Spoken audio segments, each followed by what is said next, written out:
कि हरिया डोलिया खिलल का वो हरवा। ये गीत भरत शर्मा का यही पर संत शिरोमणि रविदास जी के हमें गीत गए।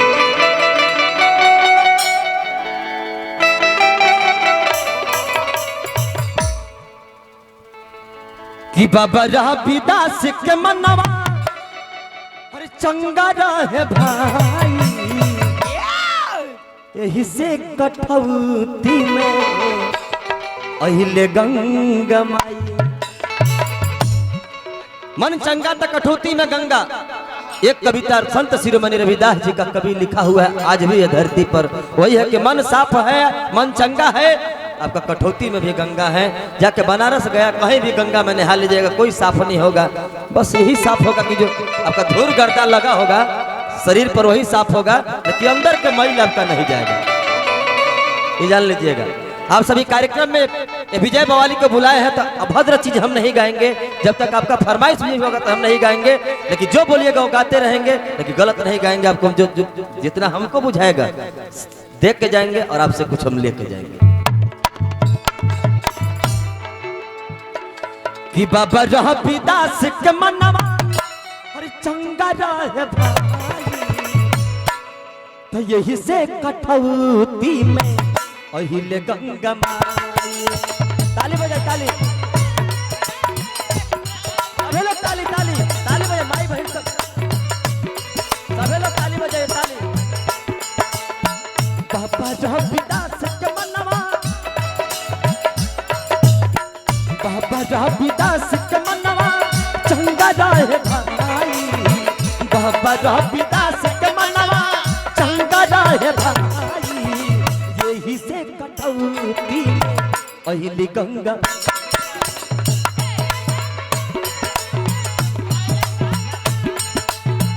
यही से कठौती में अहिले गंगा माई।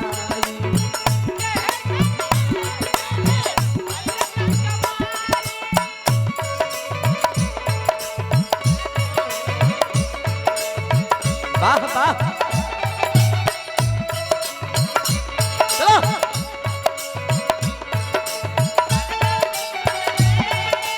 मोहब्बत कभी कभी मिलती है जिंदगी में, मोहब्बत कभी कभी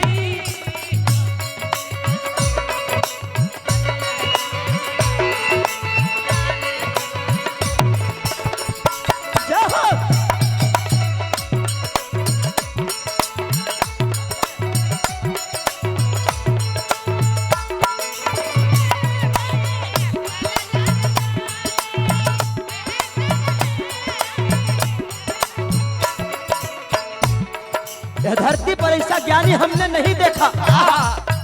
यह धरती पर हम तो हम नहीं, यह धरती पर जितने भी मनुष्य हैं, हम जब से शिक्षित हुए हैं, सुनना जाना है, देखना जाना है, उस समय उपरांत हमने ये ज्ञानी नहीं देखा।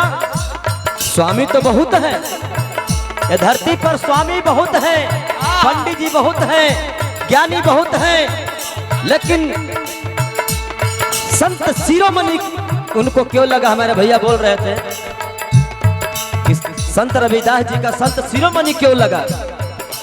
हमारे नगर परिषद भावी अध्यक्ष पद प्रत्याशी हमारे बड़े भैया बजाज शोरूम, इनकर से ही बजाज के पल्सर बेचात रहो, ब्याह शादी में बड़ी लोग के कम में देवे ले। बहुत बड़ा आशीर्वाद, हजारों हजार के भैया के कमल रूपी चरण में सादर प्रणाम।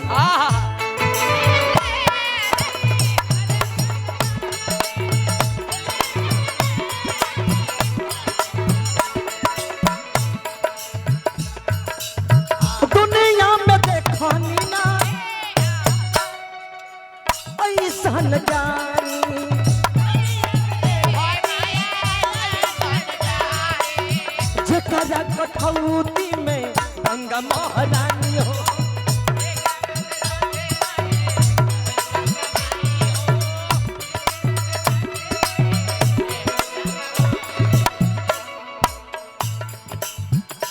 हर दुनिया में देखनी ना हर ऐसा न ज्ञानी, जेकरा कठौती में गंगा महारानी हो।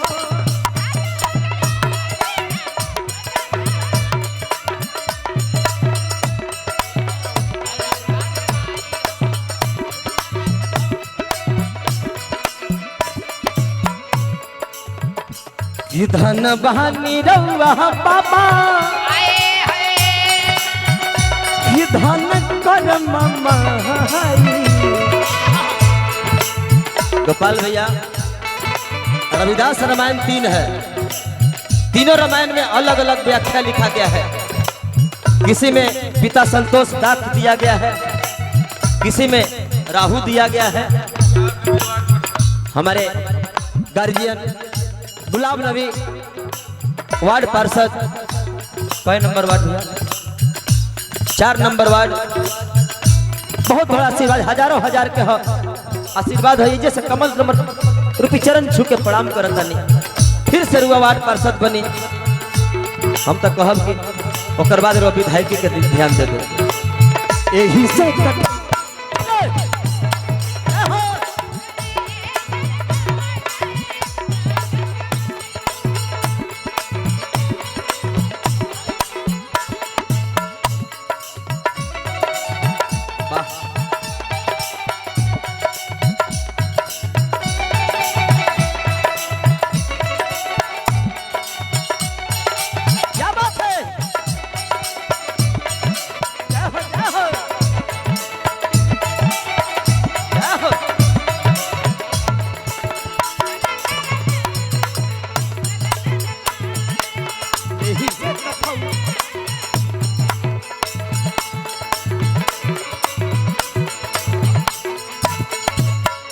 हमारे ऋषि बाबू के तरफ से,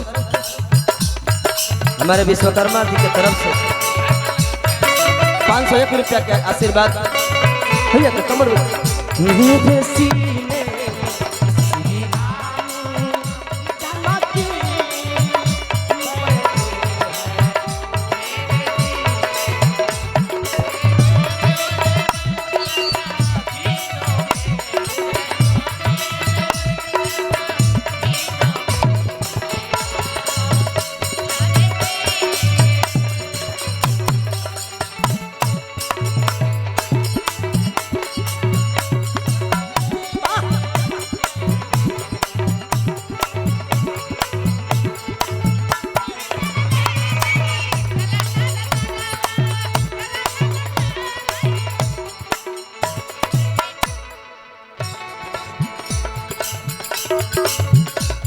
और कभी का कहता हर नव को जने देखनी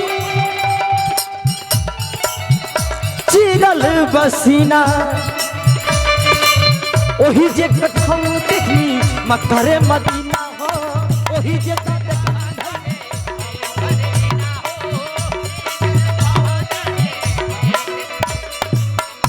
नौ को जने देखनी चिरल सीना वही रहिया में देख लेनी हम मक्का मदीना।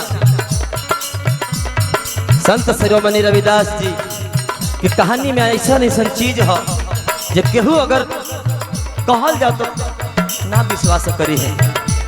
एक समय की बात है, संत शिरोमणि रविदास जी अपने कुटिया में जूता पॉलिश कर रहे थे, सिलाई कर रहे थे। उसी बीच हमारे एक मौलाना साहब उसी रास्ते से गुजर रहे थे, तो उनका जूता जो है कचड़ा पड़ गया था, तो पॉलिश कराने रविदास जी के पास चले गए। बोले कि ए रविदास, मेरा जूता पॉलिश कर दो। रविदास जी बहुत ही शांत दिमाग के, उन्होंने कहा कि हे महाराज आई रहो, हम जूता पॉलिश कर देता। सियत रहले तो सोचले कि 2 टकवा लगा ले, वो बाद हम मौलाना जी के जूता के पॉलिश करें। फिर मौलाना जी कहले कि रविदास हमको लेट हो रहा है, मक्का मदीना जाना है। देखिए धैर्य सफीक भैया बोले कि हमको लेट हो रहा है, हमको मक्का मदीना जाना है, तुम लेट कर रहे हो। संत शिरोमणि रविदास जी बोले मौलाना साहेब, हाफिज साहेब रुआ अगर इतना ज्यादा परेशानी बा, लेट नहीं मक्का मदीना बोली तो हम देखा देवे ही जे। हाफिज साहब बोले कि रविदास तुम चमार जूता सीने वाले मक्का मदीना का सपना देख रहे हो। धर्मेंद्र भाई यहाँ तू आ जा। तुम मक्का मदीना का सपना देख रहे हो? संत शिरोमणि रविदास जी बहुत प्यार से बोले, हाफिज साहब रुआ चुपचाप बैठी, मक्का मदीना रुआ ये हम दिखाते होता है। वही जो कठौती में उनका पानी था, माइल से आराधना के लिए चुपचाप कह के देखिए जा पूरा मक्का मदीना का दृश्य, वो चमड़ा के में पानी रखत रहे वो हमें दिखाते हैं। वही कभी लिखले बा कि मक्का मदीना भी सब एक ही जगह है, जहाँ दिल आपका दरिया, दिल आपका साफ है तो सब चीज आपके पास है।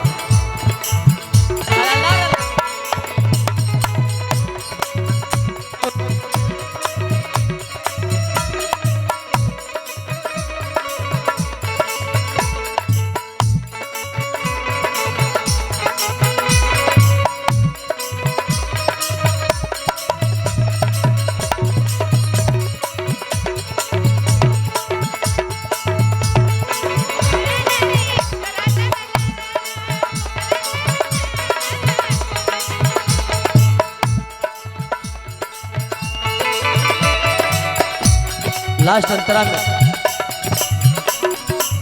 हर नव को जने व देखनी हर चिराल सीना ओही रे रहिया में मक्का मदीना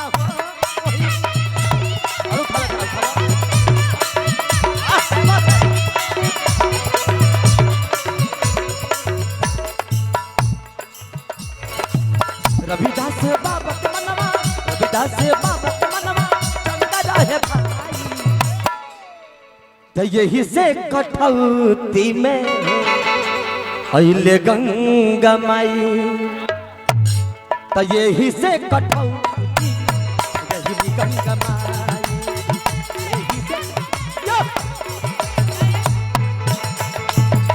यही से कठौती यही गंगा माई।